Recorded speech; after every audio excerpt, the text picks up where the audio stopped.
Saw very few votes have been counted, which is interesting because it's electronic voting. You would think that would be much faster, but there you are. Joining me now, Chairman of the American Conservative Union, Matt Schlapp from Washington, D.C. Matt, great to have you here. Political columnist Kristen Tate. Kristen, good to have you with us. Kristen is the author of the soon-to-be released book, Government Gone Wild. Is that the American government, I would guess? It absolutely is. You guessed right.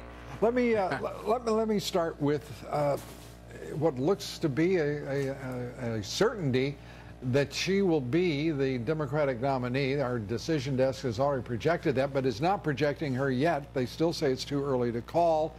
Matt, what do you make of this finish? We don't know what's happening in California yet, and won't for until 11 Eastern. Well, it's a big deal, obviously.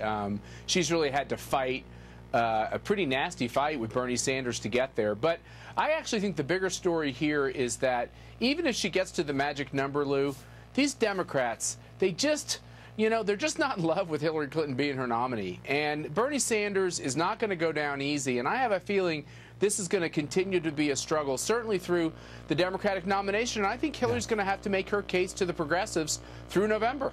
Yeah, because, it's interesting because he has said he's going to take it all the way to the convention, looking for that last-minute turn of fortune that will make him the nominee.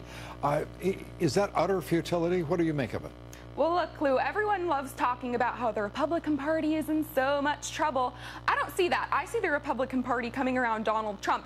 I think it's the Democrat Party that's in big trouble because Bernie Sanders has made it very clear that he is sticking in this race until the convention. He will not pull out. And every day that he is in this race weakens Hillary Clinton. I'm a millennial. All my friends are millennials. They love Bernie Sanders. They all tell me they will never vote for Hillary Clinton if he drops out. They are so angry at the Democrat Party. They think the system is rigged, and they will not be turning out for Hillary Clinton. So the longer Bernie stays in this race, the more he turns other Democrats against Hillary Clinton. Matt, why would Kristen and other millennials think it's rigged when they're dealing with about a swing of about 500 to 600 superdelegates in the Democratic Party?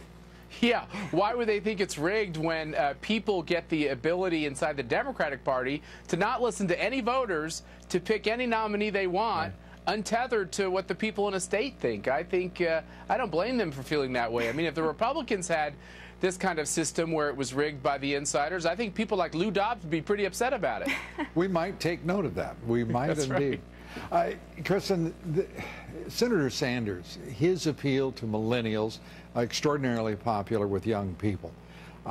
It's an odd moment when you have a generational election, but the two candidates are nearer 70 than they are 30 or 40. And we're not seeing that happen in the so-called Progressive Party. I mean, that is a peculiar, to me, irony within the Democratic Party and creates some tension for the Democrats. Absolutely, but look, Bernie Sanders' success is all about the way he talks and the way he messages. He gets young people very excited about the future. And then you have Hillary Clinton, who represents everything that young people don't like. She has bureaucracy seeping out of her pores. She's stiff. She's unlikable.